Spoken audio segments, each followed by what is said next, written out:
बिस्मिल्लाहिर्रहमानिर्रहीम। अस्सलाम वालेकुम डियर स्टूडेंट्स। आपका जो मेन एंड एनवायरनमेंट है वहां पर आज का हमारा टॉपिक लास्ट है।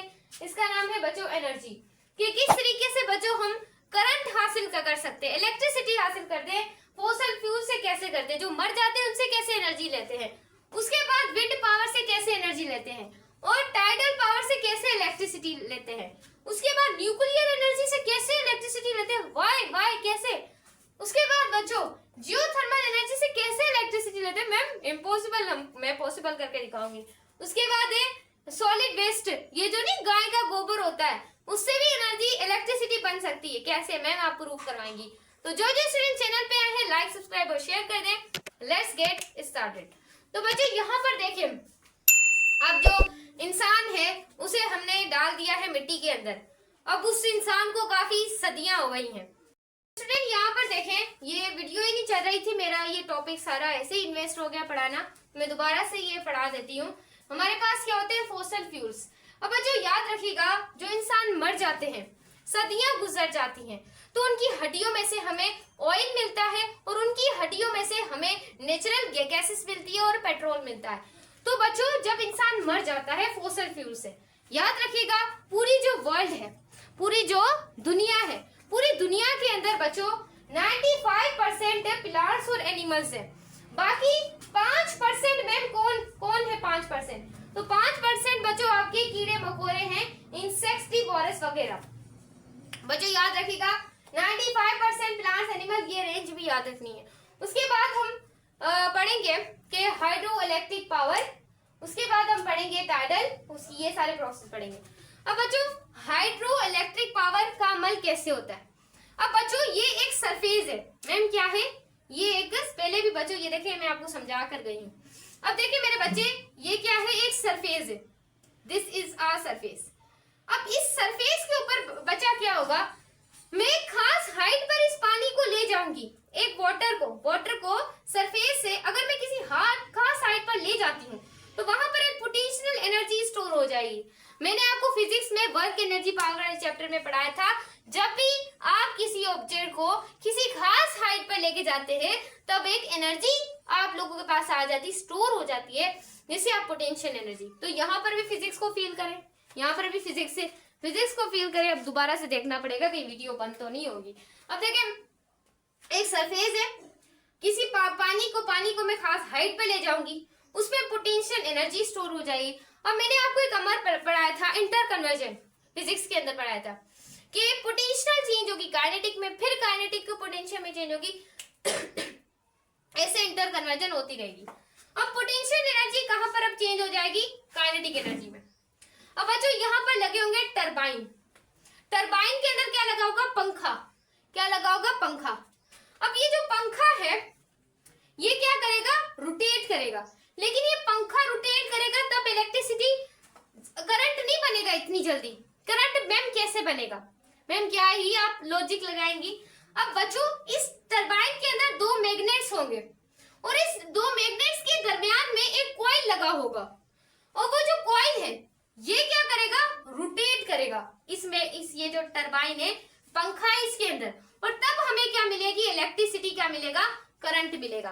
क्लियर हुआ, टॉपिक का फील लिया है। मैं एक बार और बता देती हूँ अपने स्टूडेंट्स को।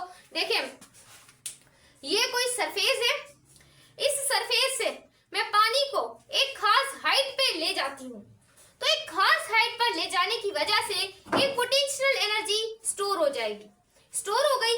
अब वो चेंज होगी काइनेटिक में, फिर टरबाइन के अंदर दो मैग्नेट्स लगे होंगे और एक कॉइल लगी होंगी, वो दोनों क्या करेंगे, रोटेट करेंगे, तो इलेक्ट्रिसिटी मिल जाएगी। मैम इसकी मदद से भी आप बना सकते हैं। और एक है बच्चों आप लोगों के पास टाइडल पावर। टाइडल पावर क्या होता है, जब ग्रेविटी पुल करती है मून को, ग्रेविटी मून में कैसे, ये प्रोसेस होता है रात के वक्त जब हमारे चंदा मामा आते हैं। देखें आप कोई बर्तन है, कोई प्याली है, उसके अंदर पानी डाल कर रख दें और पानी के साथ एक जो हमारे पास टरबाइन है उसे लगा दें, तो बच्चों होगा क्या, वो जैसे ही चांद उस पानी के ऊपर नजर आएगा, चांद क्या करेगा, ग्रेविटी की वजह से उस पानी को पुल करेगा अपनी तरफ। ये नहीं कि पूरा पानी उस चांद के ऊपर आके लग जाए, चांद आए रात को जितने प्याली हो उसके अंदर पानी पी ले, ऐसा नहीं होगा। होगा क्या कि थोड़ा सा ग्रेविटी की वजह से चंदा मामा पानी को क्या कर लेगा, पुल कर लेगा। अब पुल करने से अगर वहां पर टरबाइन लगे होंगे उस प्लेट के बाहर, तो वहां पर कोई प्याली है, कोई जो भी सालन वाली है, जो भी पतीली, वो जो भी चीज है, तो वहां पर अगर टरबाइन लगा हो, उसके अंदर क्या होंगे, मैग्नेट्स होंगे और एक कॉइल लगा होगा, वो रोटेट करेगा। यहां से भी हमें क्या मिल सकती है, इलेक्ट्रिसिटी। किससे, टाइडल पावर से। उसके बाद है विंड पावर। अब विंड पावर से मैम क्या होगा, अब बच्चों यहाँ पर भी क्या लगे होंगे, इस तरीके के कुछ पंखे लगे होंगे। मैंने पहले स्ट्रक्चर बनाई थी, इस तरीके के पंखे लगे होंगे। अब बच्चों जैसे भी बन रहे हैं आपने देख लेना है। अब बच्चों ये जो पंखे हैं इनके अंदर आएगी हवा, हवा का मोशन, इसे आप विंड कहते हैं। अब विंड आकर यहाँ पर टकराएगी और यहाँ पर ये पंखे रोटेट करेंगे। इन पंखों के रोटेट करने से इलेक्ट्रिसिटी बन जाएगी। इसको सिंप्लीफाई आप कहते हैं मेरे बच्चे विंड पावर। क्या बोलते हैं, विंड पावर कहते हैं। उसके बाद है न्यूक्लियर एनर्जी। न्यूक्लियर एनर्जी क्या होती है बच्चों, न्यूक्लियर एनर्जी वो एनर्जी होती है जो हैवी मेटल्स का इस्तेमाल कर हम एनर्जी बनाते हैं। हैवी मेटल बहुत ज्यादा, यूरेनियम, ये आपने फिजिक्स की मैट्रिक में भी पढ़ा होगा, मैंने आपको पढ़ाया था। बच्चों हैवी मेटल जो है वो जो यूरेनियम है या फिर प्लेटोनियम है, ये जो दोनों मेटल्स है, हैवी मेटल्स है, इनके जरिए भी आप एनर्जी, इलेक्ट्रिसिटी बना सकते हैं। कैसे, अब बच्चों ये एक एटम है यूरेनियम का। यूरेनियम का मेरे बच्चे क्या है, ये एक एटम है। अब ये जो यूरेनियम का एटम है ना मेरे बच्चे, गौर कीजिएगा, आई एम टेल यू। अब ये जो यूरेनियम का एटम है, इसके अंदर इस यूरेनियम का क्या होगा, न्यूक्लियस होगा। मैम क्या ही होगा, मैम न्यूक्लियस ही होगा, बता ही तो रही है मैं। तो बच्चों ये जो न्यूक्लियस है, इसके ऊपर आकर न्यूट्रॉन टकराएंगे। न्यूट्रॉन क्या करेंगे, टकराएंगे। और इन न्यूट्रॉन के टकराने की वजह से ये जो न्यूक्लियस है ये दो हिस्सों में टूट जाएगा। कितने हिस्सों में, दो हिस्सों में ये न्यूक्लियस क्या करेगा, टूट जाएगा। एक बार और बता रही हूँ, अक्सर बच्चे इसको नहीं समझ पाते। बच्चों न्यूक्लियर एनर्जी वो एनर्जी होती है जहां पर आप हैवी मेटल इस्तेमाल करते हैं, यूरेनियम और प्लेटोनियम। उसके बाद है कोई भी एटम है, उसके अंदर न्यूक्लियस है, उस न्यूक्लियस के ऊपर आके न्यूट्रॉन लग रहे हैं, उसमें से दो मॉलिक्यूल, न्यूक्लियस टूट के दो मॉलिक्यूल बन रहे हैं और वहां से एनर्जी बन रही है। एनर्जी बन रही है यानी कि इलेक्ट्रिसिटी बन रही है, क्योंकि उसके अंदर न्यूक्लियर रिएक्टर लगे होंगे और पावर स्टेशन लगे होंगे। ये जो पूरा अमल होता है, ये पूरा रिएक्शन होता है, इसे आप फिजन रिएक्शन कहते हैं। और ये जो पूरा प्रोसेस होता है जिससे ये पूरी जो एनर्जी होती है उसे हम न्यूक्लियर एनर्जी कहते हैं। उसके बाद बच्चों क्या हुआ, एनर्जी कैसे ही वाटर कन्वर्ट हुआ स्टीम, फिर टरबाइन, फिर इलेक्ट्रिसिटी बन गई। अब जियोथर्मल जो एनर्जी होती है ये क्या बच्चों, ये अर्थ से, ये कुदरती होती है, इसमें कोई आर्टिफिशियली हमारा हाथ नहीं होता, ये कुदरती है, कुदरती अमल है। अब कैसे, जैसे कि कोई बच्चों सरफेस है या कोई अर्थ है, मतलब कि वहां पर क्या होता है, आप देखते हैं किसी भी जगह के ऊपर हीट क्या होती है, ज्यादा होती है, यानी कि वेल्कानो कहते हैं आप लोग, ऐसे आतिशफिशा होते हैं, ऐसे फुर करके बच्चों हीट निकल रही होती है, तो वो हम नहीं करते, ये कुदरती वहां पर वेल्कानो में क्या होती है, हीट निकल रही होती है। और हो सका तो मैं पिक्चर भी दिखा दूंगी, ऐसे हीट निकल रही होती है, बहुत ज्यादा हमने देखे ही होंगे वेल्कानो। तो ये बच्चों क्या होती है, कुदरती होती है, खुदा की तरफ से। उसके बाद से इंसान क्या करते हैं, यहाँ पर दो पाइप लगाते हैं और उस पाइप के अंदर क्या डालते हैं, वाटर डालते हैं। अब ये पानी यहाँ से क्या हो जाता है, गर्म हो जाता है, और पानी के गर्म होने से यहाँ से क्या बनती है, बिजली। सही है।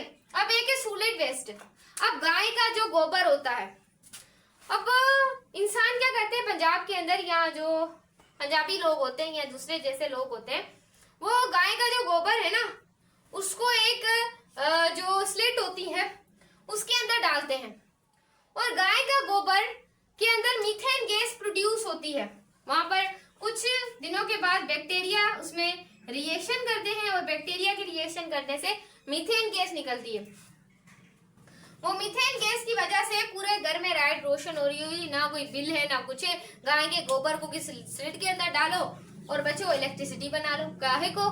उसके बाद है मेन इम्पैक्ट जो कि इन्वायरमेंट में आजकल है, ओवर पॉपुलेशन। बच्चों देखें, अब इंसान क्या कर रहा है कि हद से ज्यादा वो बच्चे पैदा कर रहा है। कैसे?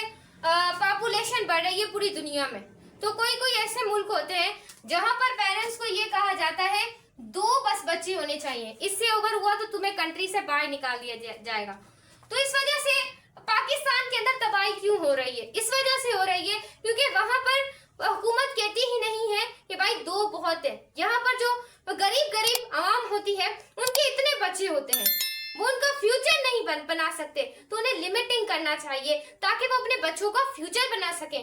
फिर वो जो बच्चे होते हैं वो बाहर पिन रहे होते हैं, हमें पैसे दे दो। क्यों? क्योंकि उतनी ही लिमिट करनी चाहिए जितना कि हम उसे पढ़ा सके, उसे उसके कपड़े ले सके, उसे आगे पढ़ा सके। तो ये आपकी बुक के अंदर इसका पूरा पेज लिखा हुआ है, मैंने पढ़ा तो मुझे भी बहुत ज्यादा हुआ, तो ये सबको पढ़ना चाहिए। तो बच्चों देखिए, ओवर पॉपुलेशन हो गई है, अब पेरेंट्स के पास बच्चों को खिलाने के लिए पैसे नहीं है, इससे झगड़े होते हैं, लड़ाइयां होती हैं। क्यों? क्योंकि ज्यादा पॉपुलेशन की वजह से।